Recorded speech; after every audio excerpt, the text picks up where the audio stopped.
Bonjour à tous et bienvenue dans ce nouvel épisode dans lequel nous allons aborder deux sujets que je vous présente de suite dans le sommaire.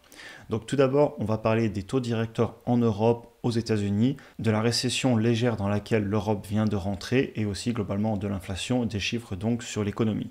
Et en deuxième partie, on va regarder un petit peu plus l'avancée que j'ai fait et l'évolution en gros du marché aussi immobilier, ce que je constate sur le terrain, quelle est ma stratégie en immobilier, sachant que je suis en recherche active, j'ai déjà des offres en cours et il se pourrait que je sois bientôt acheteur. Juste avant de rentrer dans la vidéo, je voulais vous dire que j'ai fait un petit sondage sur Instagram, et d'ailleurs ça me rappelle de vous dire si vous voulez me suivre sur Instagram, n'hésitez pas à le faire, j'y fais du contenu différent. Et en fait, je voulais savoir qui d'entre vous investissait sur des ETF.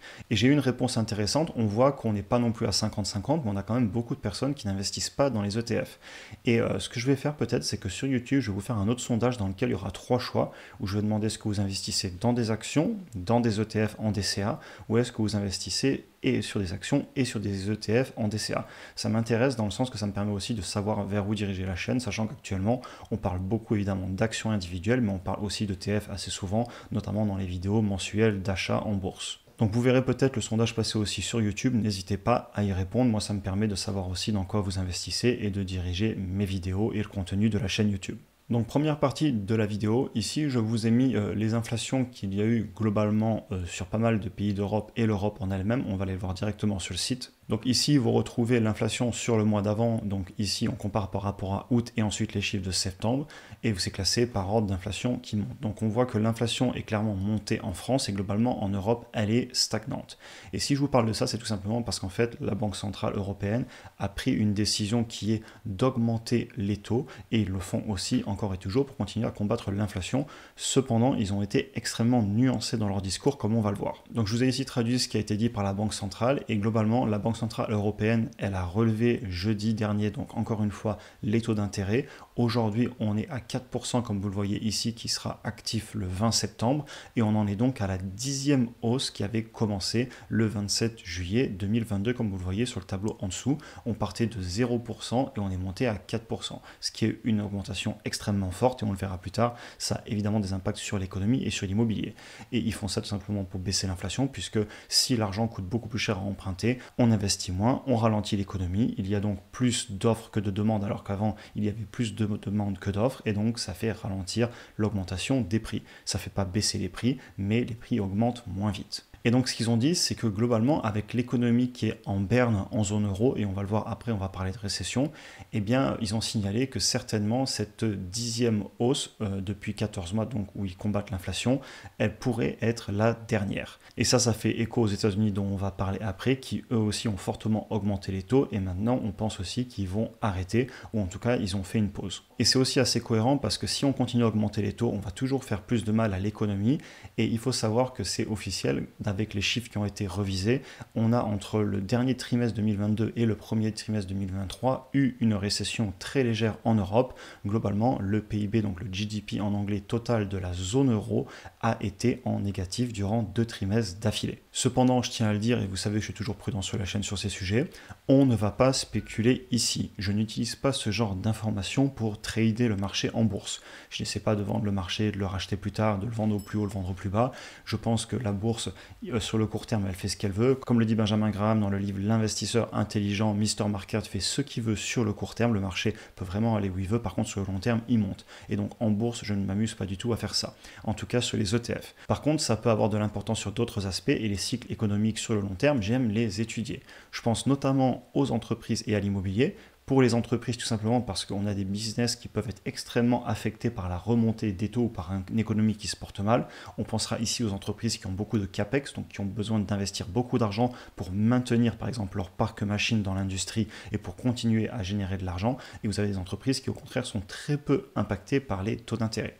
Et pour l'immobilier, c'est aussi important, et je vous en parle parce que ce sera la deuxième partie de la vidéo. Et je pense notamment donc que l'immobilier, clairement, il baisse avec l'impact qu'on a sur les taux. Le pouvoir d'achat à salaire équivalent s'est écroulé. On avait fait une vidéo complète là-dessus sur YouTube, et on a perdu en moins de 2 ans plus de 25% de pouvoir d'achat sur l'immobilier avec les taux qui sont remontés si on fait un crédit à salaire équivalent. Et globalement, quand on voit que l'Europe est rentrée en récession, qu'il y a des difficultés sur l'immobilier, donc c'est quelque chose qui vraiment impacte les gens au quotidien, surtout pour ceux qui vendent et même ceux qui veulent louer, et c'est très dur de trouver des biens en location en ce moment, eh bien on peut se poser des questions du type, est-ce que la Banque centrale va pouvoir conserver ses taux hauts pendant longtemps ou est-ce qu'elle va devoir les rebaisser? Et ça, je tiens à le dire, personne ne le sait. Je pense que personne ne peut savoir ce que va faire la Banque centrale. Personne n'a boule de cristal pour lire le futur. Et si je vous dis ça, c'est important parce que dans la deuxième partie, on va justement parler du fait que même si l'immobilier baisse en ce moment, je pense qu'il y a d'autres façons de faire que d'essayer d'attendre qu'on atteigne un point bas parce que comme en bourse, ça va être très dur de trouver le point bas en immobilier.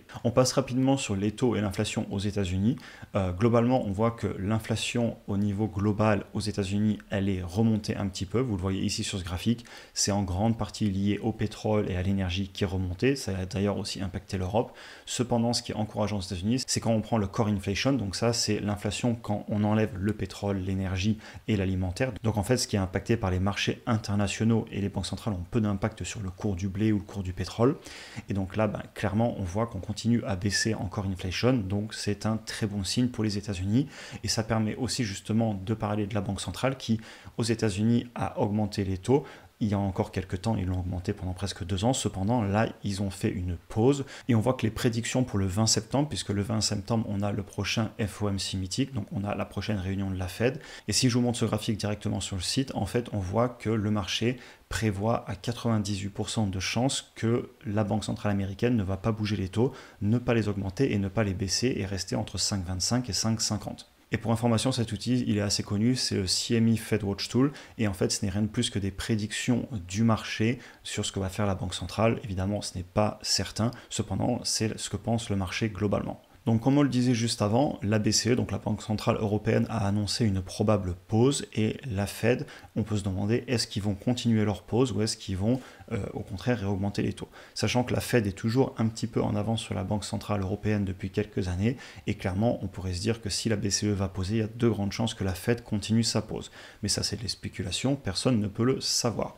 Et encore une fois, ça me confirme que je ne veux pas timer le marché. C'est vraiment la philosophie que j'ai et sur les gros indices boursiers, attention c'est différent sur les actions, mais sur les gros indices boursiers, je fais du DCA tous les mois parce qu'on ne peut pas savoir. Et d'ailleurs, rappelez-vous, le S&P 500, entre fin 2022 et début 2023 jusqu'à mars-avril, c'était la panique, beaucoup de personnes disaient qu'il fallait vendre. Sur les actions individuelles, j'en parle même pas, le nombre de peurs qu'il y avait. Et au final, je sais que sur la chaîne, vous avez été énormément à acheter, comme moi je l'ai acheté aussi dans les vidéos, notamment que je vous partage sur les actions que j'achète et les ETF. Et ben, je suis largement gagnant, notamment sur les ETF.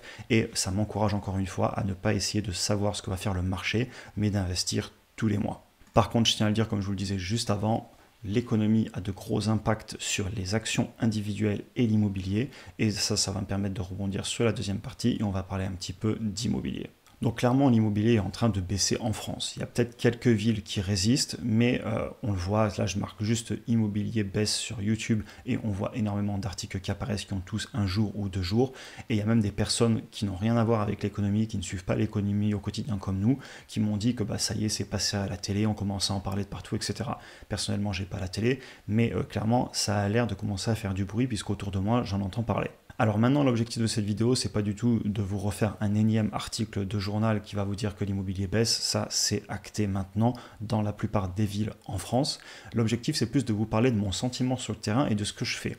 Car au final, quand acheter? Parce que le marché commence à baisser, mais est-ce qu'il faut attendre 6 mois de plus, 1 an de plus? Quand est-ce qu'on va toucher un point bas? Est-ce qu'on attend? Est-ce qu'on n'attend pas? Et au final, eh bien, clairement, moi, je vous le dis, je ne vais pas essayer de timer le marché. Par contre, je vais prendre des sécurités parce que je sais que le marché peut baisser.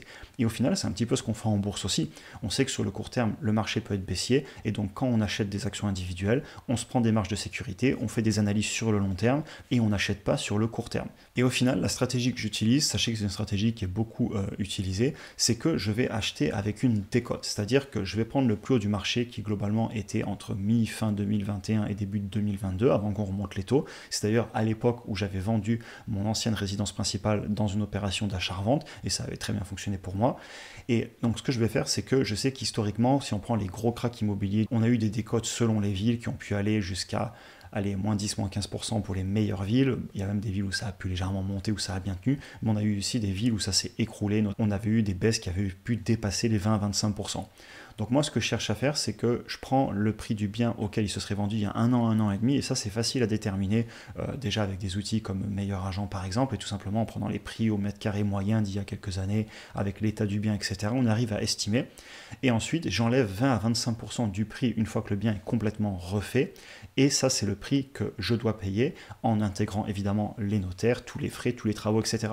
Donc il faut que le bien, quand il est complètement fini, ma résidence principale, elle m'ait coûté 20 à 25% de moins que ce qu'elle m'aurait coûté en fin 2021, début 2022. Et le gros avantage que j'ai à faire ça, c'est en fait que du coup, je n'ai pas à me dire est-ce le bon moment pour acheter. Car évidemment, personne ne sait où va aller le marché et peut-être qu'il va baisser de plus de 25%, ça on ne le sait pas. Je pense que ce serait vraiment extrême et les États interviendraient, et notamment la Banque centrale en rebaissant les taux. Mais je ne veux pas jouer à ce jeu au final. Moi, je recherche une bonne affaire, je cherche un bien pour vivre dedans, pour faire des rénovations avec des artisans, etc.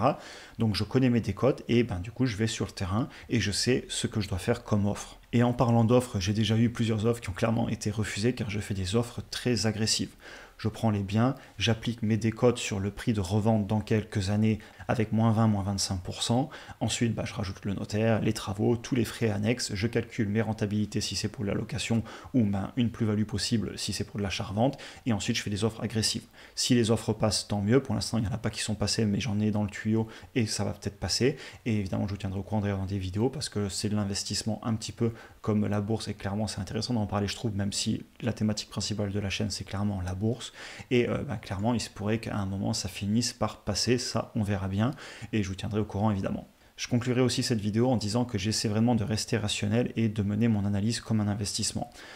Clairement, en immobilier, on a un petit peu plus de risques en bourse. Alors, je ne parle pas ici d'actions individuelles, mais sur le très long terme, si vous prenez un gros ETF Monde ou un S&P 500, si vous faites du 20 ans, 30 ans en DCA, historiquement, les risques sont assez faibles. En immobilier, c'est un petit peu plus compliqué. Déjà, on achète un bien physique, il peut avoir des problèmes, les prix des travaux peuvent augmenter, les matériaux, des surprises qu'on n'avait pas vues, ou plutôt des mauvaises surprises, etc. Donc c'est pour ça, encore une fois, que je suis très prudent. Mes travaux, je surestime, etc.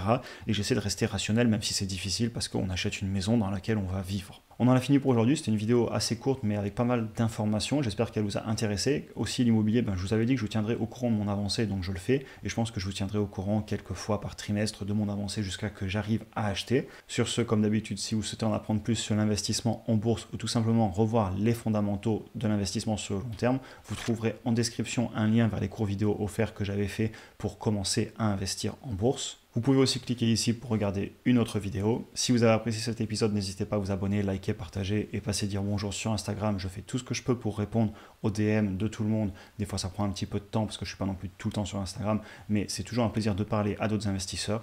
Et sur ce, je vous souhaite une excellente journée et à très bientôt pour une prochaine vidéo.